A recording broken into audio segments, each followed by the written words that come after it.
पाकिस्तान में इमरान खान की गिरफ्तारी से लेकर रिहाई तक कोहराम मचा हुआ है। सिर्फ 2 दिनों के बवाल में 10 लोगों की मौत भी हो चुकी है और आर्थिक तंगी के बीच अरबों रुपए खाक हो चुके हैं। इस बीच ये भी खबरें आ रही हैं कि हिंसा की आग में जल रहे पाकिस्तान में जल्द ही मार्शल लॉ लग सकता है।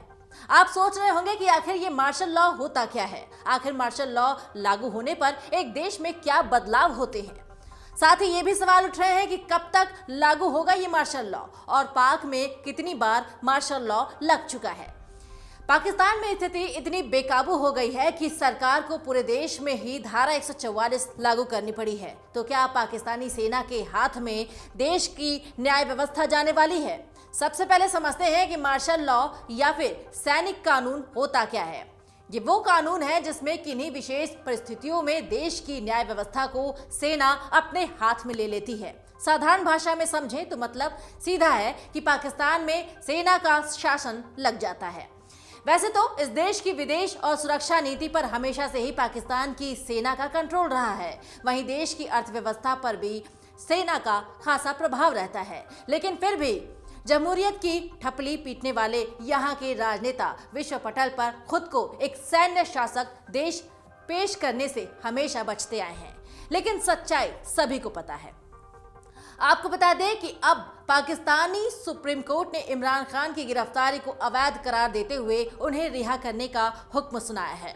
कोर्ट के इस फैसले को न सिर्फ शहबाज सरकार बल्कि पाकिस्तानी सेना के लिए भी एक बड़े झटके के तौर पर देखा जा रहा है। हालांकि इमरान खान को सुप्रीम कोर्ट से मिली राहत अल्पकालिक है। अंदेशा जताया जा रहा है कि इमरान खान को रिहाई के बाद फिर से गिरफ्तार भी किया जा सकता है। उनके खिलाफ 76 से ज्यादा मामले दर्ज हैं। इसमें तोशाखाना मामले में उनके खिलाफ आरोप लगभग तय भी हो चुके हैं। ऐसे में हो सकता है कि उन्हें कल फिर से गिरफ्तार कर लिया जाए। इमरान खान की गिरफ्तारी से पाकिस्तान के फिर से अस्थिर होने का खतरा भी कई गुना बढ़ सकता है। अंदेशा जताया जा रहा है कि अगर फिर से पाकिस्तानी सेना के प्रतिष्ठानों पर हमले हुए तो सेना सख्त एक्शन ले सकती है। इसका पहला कदम पाकिस्तान में मार्शल लॉ के तौर पर देखने को मिल सकता है।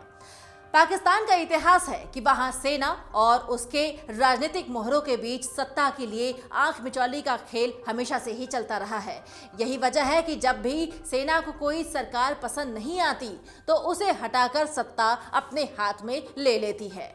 इसी टकराव की वजह से कि पाकिस्तान में 3 बार सैन्य तख्ता पलट हो चुका है और इस मुल्क को दशकों तक सैन्य शासकों के एक छत्र राज में रहना पड़ा है। अब आपको बताते हैं कि आखिर मार्शल लॉ लागू होने पर एक देश में क्या बदलाव होते हैं। मार्शल लॉ लागू होने पर उस देश की पुलिस और लॉ एंड ऑर्डर का कंट्रोल पूरी तरीके से सेना के हाथों में आ जाता है। ऐसा भी होता है कि मार्शल लॉ पूरे देश में लागू हो या फिर ये देश के किसी हिस्से में भी हो तो इस कानून के लागू होते ही नागरिकों के अधिकार सबसे ज्यादा प्रभावित होते हैं। इसके अलावा मुख्य तौर पर राजनीतिक दलों की सभाओं को रोक दिया जाता है और बड़े स्तर पर नेताओं की गिरफ्तारी की भी आशंका रहती है। इसके अलावा सिविल लॉ पर भी रोक लग जाती है। कोर्ट बंद हो जाते हैं, नागरिकों के अधिकार छिन जाते हैं। इसके साथ ही मार्शल लॉ में सेना कभी भी किसी को जेल में डाल सकती है। सेना की कोर्ट में जज किसी को भी नोटिस देकर बुला सकता है। जो लोग इसका विरोध करते हैं उन्हें आर्मी कोर्ट में पेश किया जाता है और उन पर केस भी चलाया जाता है। पाकिस्तानी सेना और इमरान खान में इन दिनों दुश्मनी काफी ज्यादा बढ़ गई है। इमरान खान अपनी हर रैली में या फिर प्रेस कॉन्फ्रेंस के दौरान पाकिस्तानी सेना और खुफिया एजेंसी ISI पर हमला बोल रहे हैं। गिरफ्तारी के एक दिन पहले भी इमरान खान ने कहा था कि ISI का एक वरिष्ठ अधिकारी डर्टी हैरी उनकी हत्या की साजिश रच रहा है। उन्होंने अंदेशा जताया कि मेरी जान को खतरा है। पाकिस्तानी सेना विदेश से आयातित शहबाज सरकार को शह दे रही है। इससे पहले भी उन्होंने पूर्व सेना प्रमुख जनरल कमर जावेद बाजवा पर अपनी सरकार गिराने में शामिल होने का आरोप लगाया था। अब बात करें कि अगर पाकिस्तान में कितनी बार मार्शल लॉ लग चुका है तो पाकिस्तान में तख्ता पलट का एक लंबा इतिहास रहा है। इसकी शुरुआत नए देश बनने के 11 साल बाद से ही हो गई थी। और जब ये सवाल उठ रहे हैं कि मार्शल लॉ कब लागू किया जा सकता है तो ये इस बात पर निर्भर करता है कि देश में किस हद तक इमरजेंसी की स्थिति है और सरकार उसे निपट पाने में कितनी असफल साबित हो रही है।